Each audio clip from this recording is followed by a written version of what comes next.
दोस्तों आप सबका एक बार फिर से स्वागत है हमारे YouTube channel NP Paliwar TV पर। दोस्तों आज के वीडियो का सबसे पहला टॉपिक है, सोनी टीवी में एक किड शो आता है दोस्तों जिसका नाम है केबीसी कौन बनेगा करोड़पति, जिसको होस्ट करते हैं बॉलीवुड के महानायक अमिताभ बच्चन। दोस्तों उस शो में एक ऐसा सवाल पूछा गया जिससे पूरा देश हैरान है कि ये सवाल कैसे पूछ लिया गया। और वो सवाल तो चलो पूछा गया, लेकिन जो 4 ऑप्शन दिए गए ना उस सवाल के लिए, वो तो सुनते ही हर देशभक्त गुस्सा होगा। अब मैं ऐसा इसलिए बोल रहा हूँ दोस्तों, अब दोस्तों अमिताभ बच्चन सामने बैठी कंटेस्टेंट से एक सवाल पूछते हैं, इस युवा नेता की आवाज़ पहचानिए। ऑडियो क्लिप थी दोस्तों, और उस युवा नेता में ऑप्शन किसे देते हैं पता है? उमर खालिद। उमर खालिद दोस्तों एक युवा नेता है।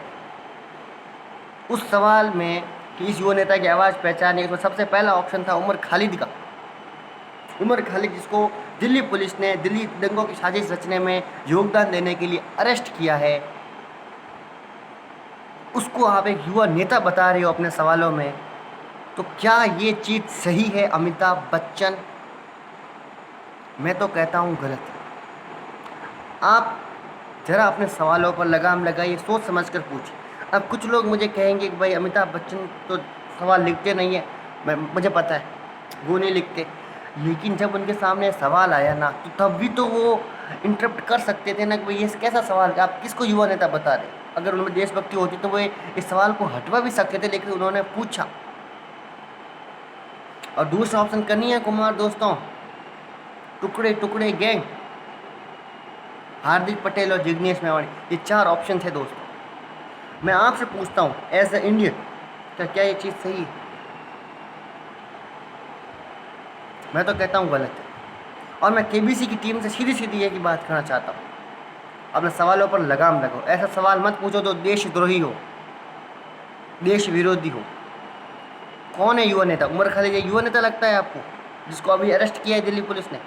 ज़रा सोच समझ के सवाल पूछिए। दोस्तों आज का दूसरा टॉपिक है दी कपिल शर्मा शो। दोस्तों कपिल शर्मा शो के बॉयकॉट की मांग बहुत तेज हो रही है, और इसका भी एक बहुत महत्वपूर्ण कारण है। और कपिल शर्मा शो ने भी एक चीज़ ऐसी की जो नहीं करनी चाहिए थी। दोस्तों क्या है, कपिल शर्मा शो के एक एपिसोड में अर्नब गोस्वामी रिपब्लिक भारत का एडिटर इन चीफ की इंसल्ट कर दी गई है। मैं तो कहता हूँ कि क्या आप कॉमेडी के नाम पर किसी जर्नलिस्ट की इंसल्ट कर सकते हैं? क्या आप कॉमेडी के नाम पर जर्नलिज्म का अपमान कर सकते हैं? लोकतंत्र का चौथा स्तंभ मीडिया होती है, क्या मीडिया का या किसी मीडिया कर्मी का अपने कॉमेडी के नाम पर अपमान कर सकते हैं? इसका जवाब होगा नहीं, आप नहीं कर सकते, आप नहीं कर सकते। दोस्तों अर्नब गोस्वामी वही इंसान है जिसने सबसे पहले सुशांत सिंह राजपूत के इंसाफ के लिए आवाज़ उठाना प्रारंभ की। अर्नब गोस्वामी वही इंसान है जिसने बॉलीवुड की जो ड्रग गैंग उसको बुरी तरह से एक्सपोज किया। अर्नब गोस्वामी के इंसाफ के लिए आवाज़ उठाने के बाद ही बाकी न्यूज़ चैनलों ने आवाज़ उठाना प्रारंभ किया। सबसे पहले जिसने पहल की ना वो रिपब्लिक भारत अर्नब गोस्वामी थी। अब उन्हीं की इंसल्ट की जा रही, क्या ये सही है?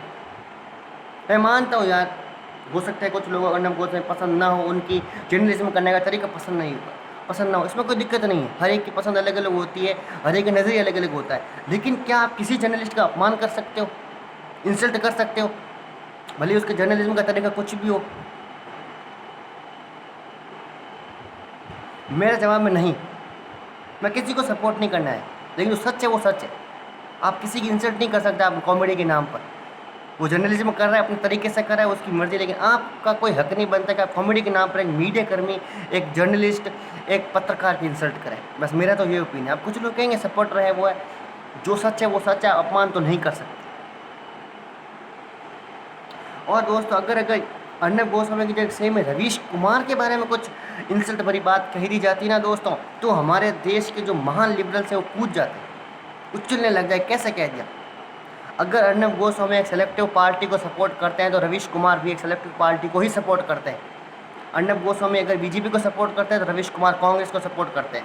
अर्नब गोस्वामी की जो प्राइम टीम डिबेट पूछता है भारत में, अगर कांग्रेस को एक्सपोज किया जाता है, अगर कांग्रेस की बुराई की जाती है, तो रवीश कुमार की प्राइम टाइम डिबेट में बीजेपी की बुराई की जाती है, बीजेपी का विरोध किया जाता है। तो दोनों ही एक ही नाव पर सवार है। लेकिन दोस्तों अर्नब गोस्वामी की इंसल्ट हुई, कोई कुछ नहीं बोला। अगर रवीश कुमार की हो जाती या और किसी लिबरल की हो जाती, सब उछल पड़ते। मैं तो कहता हूँ ना तो आप अर्नब गोस्वामी की इंसल्ट कर सकते हो, ना और किसी पत्रकार की इंसल्ट कर सकते हो, ना रवीश कुमार की इंसल्ट, किसी की इंसल्ट नहीं कर सकते कॉमेडी के नाम पर।